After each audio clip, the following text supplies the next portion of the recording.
Hello, everybody, and welcome to another Q&A edition of Optimal Relationships Daily, episode 1084. I am your host and narrator, Greg Audino. Really happy that you've joined me today, as I have the pleasure of answering one of your questions, which is maybe my favorite part of the job. And I'm actually just now realizing the irony there is in that this question that I'll be answering today happens to fall on the 20-year anniversary of 9/11.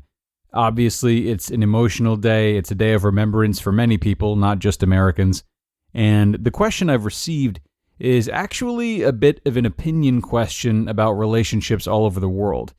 I do enjoy answering these ones on the rare occasions that they come through. Perhaps the recent news out of Afghanistan had today's asker thinking a bit more critically about how our learnings about relationships might apply on a global scale. Whatever the case may be, there's a really powerful question on tap today. I'm looking forward to it, and I'm going to start it now as we optimize your life. I'd be curious to hear what you think about relationships around the world.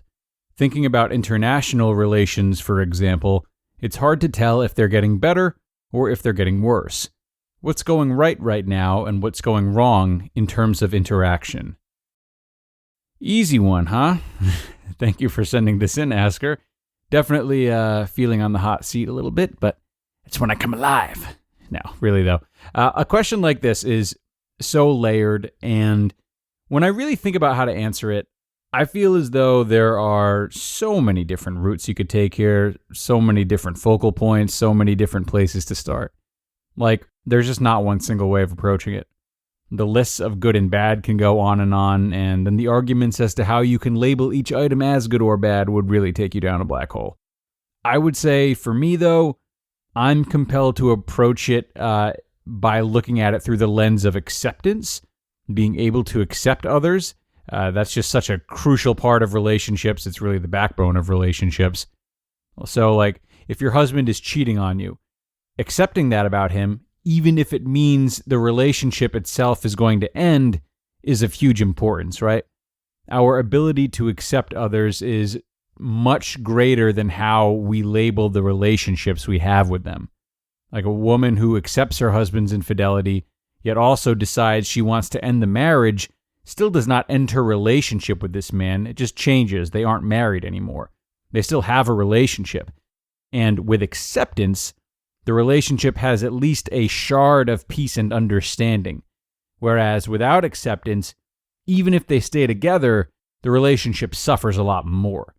It's not to say we have to excuse bad behavior in others, but that's still different from accepting it, separating their worth from their actions, and allowing ourselves to sit with something that feels unpleasant to us. So then, how are we doing in terms of acceptance is the question that I would go to.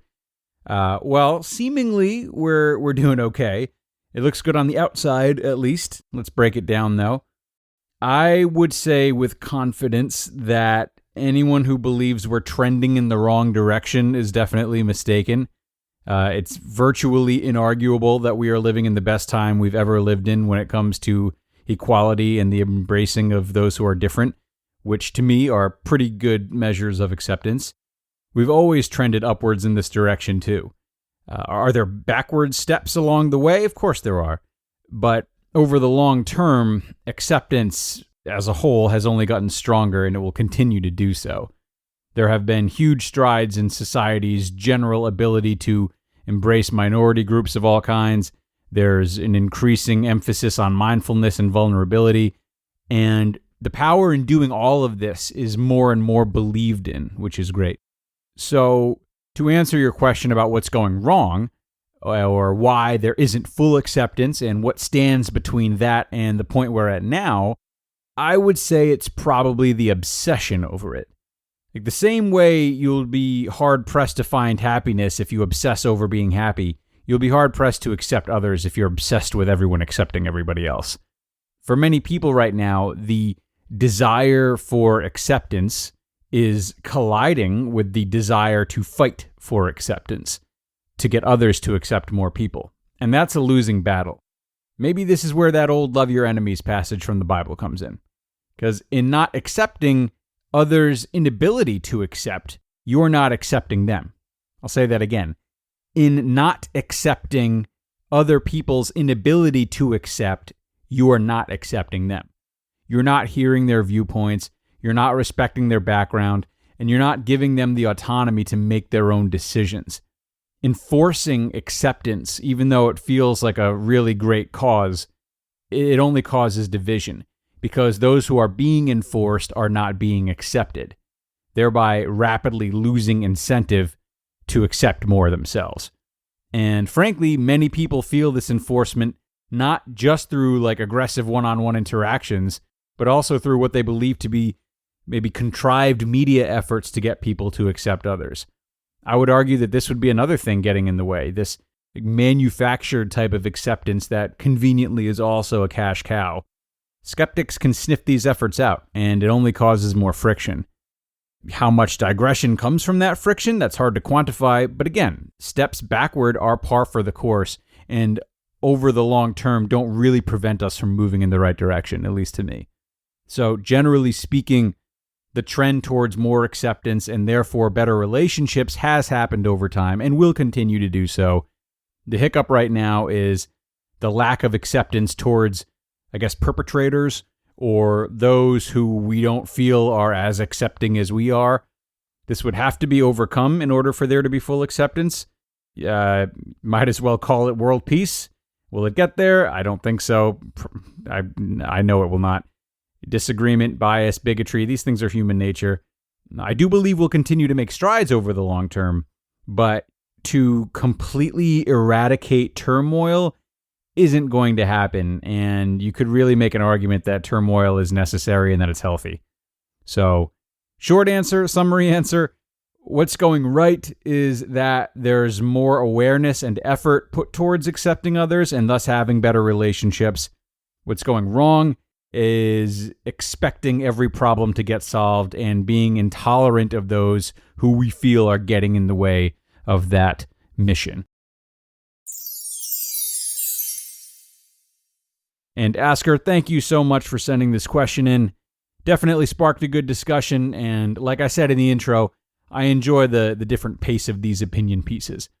Obviously, this one was geared towards society at large, but I should hope that you and everyone else listening out there see the opportunity to apply some of my thoughts to your own life, if you even cared for my thoughts on this topic. That is, it's always going to come down to setting an example and trying to bring light into your own world before bringing light into the world or changing the whole world. It's much, much better for yourself and those in your circle if you exercise patience with those who you disagree with. Whether it's a romantic relationship, a friendship, a family member, an acquaintance, or a stranger, if they are acting in a way that you feel is disrespectful to you or another person or a group of other persons, talk with them.